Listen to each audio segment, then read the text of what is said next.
Hey, episode one of the yet to be named podcast experiment we're going to run here.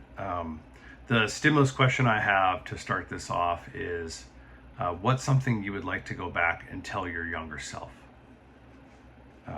Credit is where credit is due. How this came up is that I reached out to a lean expert and author who I admire her work, Karen Ross, on LinkedIn. She nicely answered my call. We had a chat last week, and her advice to me, as someone who is also working in the operational transformation space and going through my lean journey and how to create positive change for people and organizations, was to just do it, to do, practice, experiment. Don't worry so much about frameworks and collecting information. Just try something. And so her impetus to me was I had chatted about that I've always been thinking about doing a podcast. I'd like to work on that more public speaking and getting my voice out there. And she said, okay, I'm gonna please go out there and record 5 audio video sessions, and here's the topic. Pick 20 things you'd want to go back and tell your younger self. So because I'm a man of my word and I follow orders when I have a great teacher or coach who I want to be accountable to, this is episode 1. She did tell me advice of that maybe she would tell her younger self is make sure you are authentic. You are your authentic self. I actually heard that twice in the last week of be your authentic self, which is something I thought I would start with for my first episode of what I would tell my younger self, is to make sure you kind of love your authenticity, love who you are, and then be that authentic self. I think I'll save that for a later episode, because my mind immediately went from self to I thought of who helped me become who I am today and how I'd want to go back and tell that person myself early on. And it led me to gratefulness, being really grateful for all the influences and grounding that I did have as a youth and that I've had since as an adult and now as a parent myself. And I was like, you know what, let me start with gratefulness more towards others.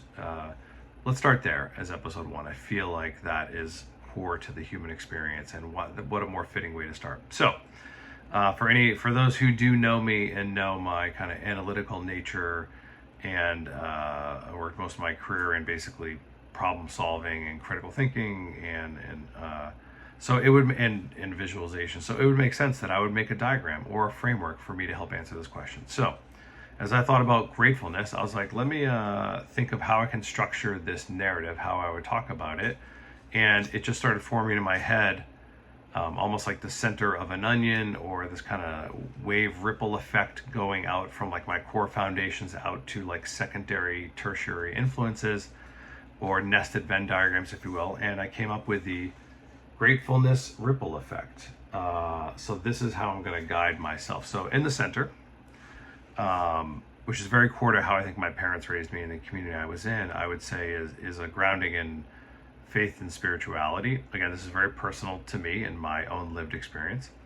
I grew up, my parents introduced me and my older brother into the Lutheran church, and we just happened to be, I got exposed to Christianity. That's just the experience I had. And it was a real core fundamental. It was this thing we did. We went every Sunday, went to church. We were very involved. My parents were very big believers in giving your time and talent and tithing. Even though we didn't have a ton of money, they always made sure they donated, but then also donated time to be on committees and gave effort and love and talent when they could. So faith is something that was always there for me, whether you believe in a God or a spirit or power or why we're here. That's up to you, but it was something that grounded me for a long time in my youth, and I've carried with me. I've gone through ups and downs with that, but if I had to think of what I'm grateful for, I'm grateful that I had that anchor in my life, especially in my youth years and transitioning to early adulthood, like kind of late teens into 20s, like as most people do, you go through a lot of life changes in that time period, and there were some very traumatic changes that happened, and so that some of that grounding was really core to me, and I want to, now I'm thinking, how do I instill that to my kids now? in whatever meaningful way that matters to me and my wife now. The second sort of ripple, I think, is again another thing bigger than self. I think is my strong belief that we're part of a larger humanity. We're all humans here on Earth, and I grew up. Some of this comes from my parents, just like a sense of community, a sense of citizenship. My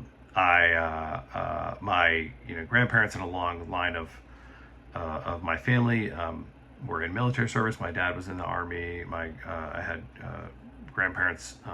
My grandmother was basically Rosie the Riveter. On my mom's side, she worked in airplane factories in World War II. Both my grandfathers, one was in Hawaii, one was more in France and Europe.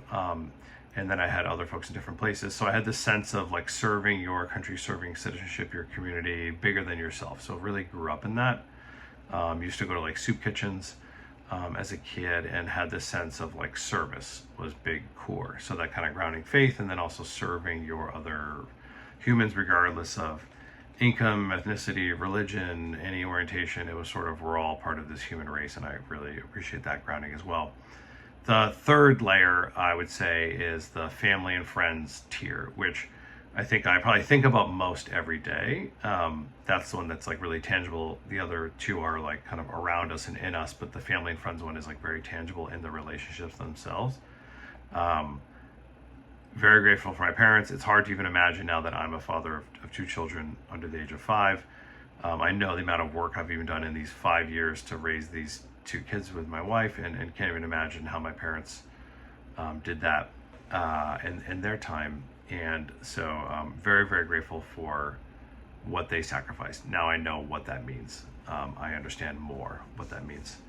And then my brother, my aunts and uncles, now my wife and her family. I have like an extended family there now that is in Dominican Republic, and speaking another language and different cultures. And so like my worldview is getting much more global and expansive. And so that family network is huge. And then my friend network, that's just been critical to life. Some friends have been complete long-term, like full life since childhood, still friends. Some have been chapters in life, like during a school, during living in San Francisco, during these places. And some of those have maintained, and some have kind of come and gone through chapters. But that's also fundamental to, I think, our human experience, and something that I am very grateful for as well. The next tier for me is really pivotal. I would call more like teachers and coaches that have come in and out of our lives. Growing up, I played sports, so I had tons of coaches who were very influential in being like other versions of kind of parents, mentors, coaches, kind of inspire me, pushing me, teaching me things, but also kind of helping to shape me in my beliefs, and a lot of motivation, confidence, which you get out of that. And then I was also in music, so both like singing and playing instruments in band and things like that. Again, that kind of like teacher coach, that teacher learner, master apprentice relationship has been really important to me, which is now translating into how I am as a lean practitioner. I really value that kind of teacher learner experience and what that means to me now. So that's been really influential. In the professional sphere, the next ripple effect, next band of the onion here, I've had lots of different professional experiences, mainly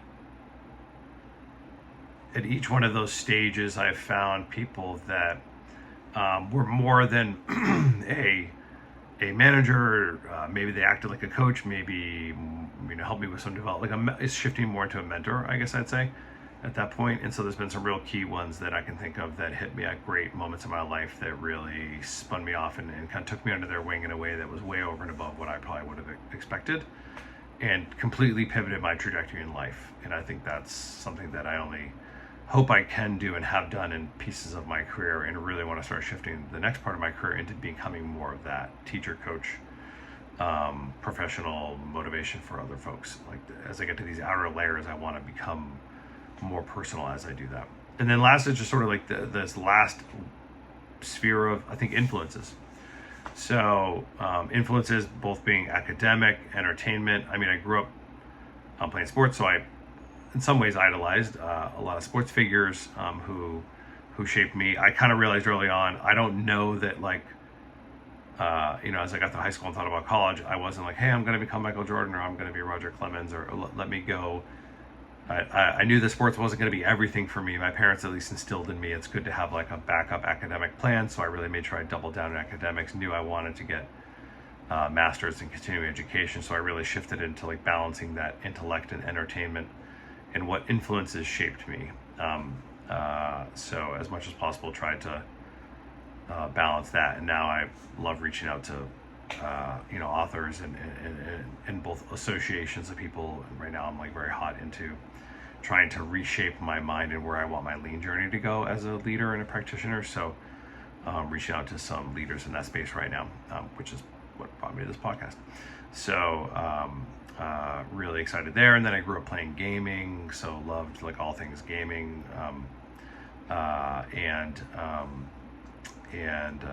just into music, and was into comic books, and so I really got into superheroes and all that stuff, which is now hot again.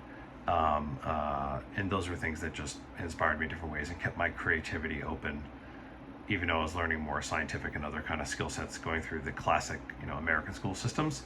I had these other outlets for creativity that kind of helped me keep a broader view, perspective of the worldview and who I was going to be. So there we go. We just went through, I guess, in 11.5 minutes, my gratefulness ripple effect. This is podcast number 1. Just put the kids to bed. 0 ring light, 0 script prep for this. But as Karen Ross told me, just do it. Get one done. And as I look back at these later, I'll probably laugh at this at episode 50 or something and say, I can't believe I had that unproductionalized version of myself out there. But lastly, I also want to be grateful to myself and be more grateful of, it takes courage just to try these things and do it. And I want to live in the imperfection of it all and just be grateful for myself, for trying these things and giving myself both like confidence and pride. And it's good to get out there and see what others think, and who knows what things might come out of this as I get a few of these deep. I'm sure I'll get a little better speaking, a little better productionalized, but also would love to engage with other folks on if this was interesting, inspired them, and if they had any other thoughts about this. So I'm sure things I'm going to hear are, hey, does anybody else have a framework for gratefulness? I'm sure there's frameworks I could ask ChatGPT, tell me the top 10 best frameworks for gratefulness and mindfulness. I'm sure there's already theories out there. There's nothing new under the sun. So my little Venn diagram here was not, I'm sure I probably borrowed it from somebody else at some point. But I'm grateful for the opportunity, grateful for anybody who made it this far in the video. Thanks for checking out. And for Karen again, thanks for a nice nudge to make me do this. So we'll see you in the next one.